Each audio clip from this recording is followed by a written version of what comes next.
ඔයාලට මතක ඇති මේ රජය ආවට පස්සේ AliExpress තේමු වගේ පිටරට සයිට් වලින් බාණ්ඩ ගෙන්වීමට අමාරු තත්ත්වයක් උද්ගත වුණා. ඒකට හේතුව රජය ලොකු ටැක්ස් එකක් ගාලා ඒ බාණ්ඩ සමහර ඒවා ගෙන්නන්න බැරි තත්ත්වයට පත් වෙනවා. අපිට මතකයි කලින් රජවලට ඉද්දි නම් මේව ප්‍රශ්නයක් තිබුණේ නැහැ. ඇත්තටම ඒක දේශීය ව්‍යාපාර ශක්තිමත් කිරීමටත් ඒ වගේම ලංකාවේ මුදල් පිටරට ඇදියාම වැළැක්වීමටත් තමයි කරා කියලා කිව්වේ. මොකද මේ එතකොට අපේ රටේ ලොකු ඩොලර් රින්ගයකුත් තිබුණා. ඉතින් එයාලා කිව්ව තවත් කාරණයක් තමයි සාමාන්‍ය පාරිභෝගිකයෝ විතරක් නෙමෙයි වෙලෙන්දොත් මේ හරහා රජයට බදු නොගෙවා බාණ්ඩ ගේනවා.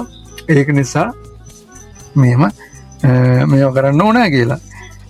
මේ දේවල් කොහොම වුණත් ඒකෙන් ඇත්තටම අපිට බාණ්ඩයක් ගෙන්න ගන්න බැරිව ගියා. AliExpress එතකොට තේමු වගේ සයිට් වලින්. හැබැයි අද වීඩියෝ එක ඔයාලට ගොඩක් වැදගත්. මොකද මම දන්නවා ඔයාලා AliExpress අත්හැරලා හිටියේ කියලා. ඔයාලා නෙමෙයි මමත් AliExpress අත්හැරලා හිටියේ. ඉතින් මමත් මේ AliExpress අත්හැරලා දැන් සෑහෙන කාලයක් වුණා මේ සයිට් එකටවත් ඉතින් ගියේ නැහැ.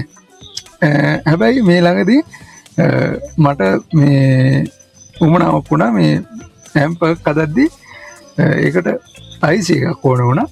ඒ IC එක මං ලංකාවේ හෙව්වා. ඒක හොයාගන්න බැරිව ගියා.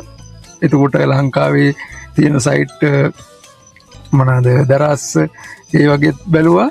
හැබැයි මට මේ IC නම්බර් එක හොයාගන්න බැරි වුණා.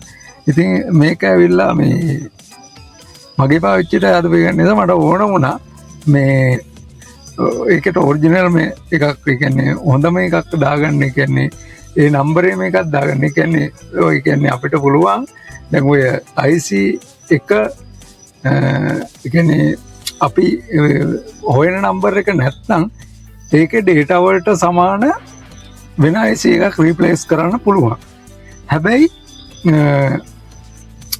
ඒකේ ප්‍රශ්නේ වෙන්නේ අර IC එකේ තරම් හොඳට මේ වැඩ කරන්න සමහර වෙලාවට කෙටි කාලයක් තමයි අපි දාන IC එක වැඩ කරන්නේ. මොකද ඔරිජිනල් කියන්නේ ඒ නම්බරෙම දැම්මොත් එහෙම හරියටම වැඩ කරනවා. ඉතින් ඒක නිසා තමයි මට වුණා උනේ මේ IC එක ගෙන්න ගන්න. ඊට පස්සේ මම එතකොට මේක ගැන හෙව්වා. ඒ කියන්නේ අපේ පීරියඩ් එකේ ඉන්න යාළුවන්ගෙන් පවා ඇහුවා මට මේ IC නම්බර් එක ඕනේ මේ ඔයාලට දෙන්න විදියක් නැද්ද කියලා. ඊට පස්සේ ඇත්තටම කාගෙන්වත් හොයාගන්න බැරි වුණා. ඊට පස්සේ තමයි මම නිකමට වගේ AliExpress එකේ ගිහින් බැලුවා ඒ අදාළ IC එක තියෙනවද කියලා. ඇත්තටම මේ නම්බරේ මට හොයාගන්න පුළුවන් වුණා IC එක. ඉතින් මේ මම ගෙන්න ගන්න ඕන නිසා මම බලන්නත් එක්ක සමහරලාවට මෙහෙමයි. දැන් ලොකු රිස්ක් එකක් ගන්න බෑනේ. දැන් ඕක ගෙන්නද්දී අපි ගේමුකෝ ඕඩර් එක දාලා මේ අපි ගෙන්නනකොට ලොකු ඒකට ටැක්ස් එකක් වැදිලා ගේන්න බැරුව ගියොත් එහෙම එක්ක ඕඩර්ස් එක අත්හරින්න වෙනවා. අනිත් එක මේකේ AliExpress එකේ අපේ කාඩ් එකෙන් කැපෙන්නේ. ඒ කියන්නේ අපි ගෙවන්න ඕනේ අපිට බඩු යවන්න. ඒක නිසා මම ඇත්තටම එක IC එකයි ඕඩර් කරේ.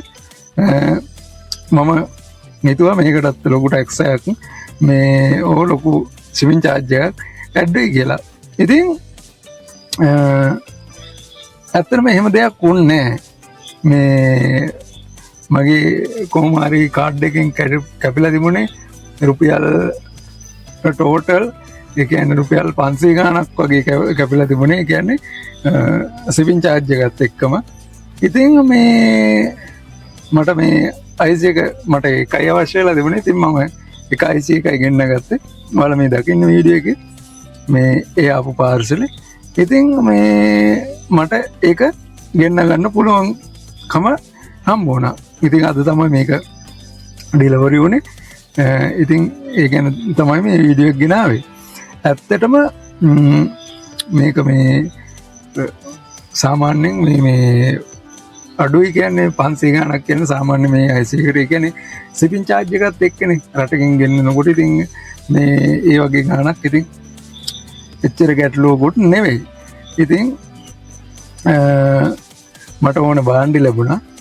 ඉතින් මම තවත් AliExpress එකේ පොඩ්ඩක් බැලුවා, සර්ච් කරලා මේ තාමත් කියන්නේ සම්පූර්ණයෙන් අර කියන්නේ අපිට shipping කරගන්න පුළුවන් ද ඕනම භාණ්ඩ. ඇත්තටම එහෙම බෑ. ඕනම භාණ්ඩයක් බෑ. සමහර ඒවට රුපියල් 20000 30000 මේ පන්නලා shipping cost එකක් මේ ඇඩ් වෙලා තියෙනවා. ඉතින් ඒක කොහොමද ගෙන්නන්න බෑනේ. ඉතින් එච්චර ගණන් දීලා මේ ගෙන්නනවට වැඩිය අපිට මේ ලංකාවේ ලෝකල් මාකට් එකෙන් මේ ඒක ගන්න පුළුවන් ඊට වැඩිය අඩුවට. ඉතින් සමහර බාන්න එහෙම මේ ගෙන්න ගන්න විදිහක් නැහැ. ඒ කියන්නේ ගෙන්න ගන්න පුළුවන්, අර කොස්ට් එක යනවා වැඩි.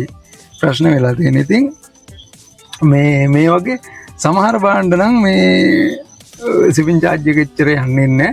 එතකොට මේ බාණ්ඩයට මේ වැඩිපුර ගාණක් යන්නේත් නැහැ. ඉතින් මේ ඇත්තටම මට කියන්න ඕන වෙලා තිබුණේ සමහර අයිටම් මේ වගේ තාමත් ගෙන්න ගන්න හැකියාවක් තියෙනවා. ඇත්තට මේක මේ පණිවිඩය ඔයාලට වැදගත් වෙයි. එතකොට මේක කියලා තමයි මේ වීඩියෝ එක කරන්න හිතුවේ. මම හිතනවා මේ වීඩියෝ එකත් ඔයාලට ප්‍රයෝජනවත් වෙන්නේ නැති කියලා. ඇත්තටම AliExpress කියන්නේ හොඳ සයිට් එකක්. ලංකාවේ හොයාගන්න නැති දේවල් පවා මේකේ තියෙනවා. ඒ වගේම මේක කියන්න ඕනේ සමහර දේවල් ගෙන්න ගන්න අමාරුයි. සමහර ඒවා ගෙන්න ගන්නම බෑ.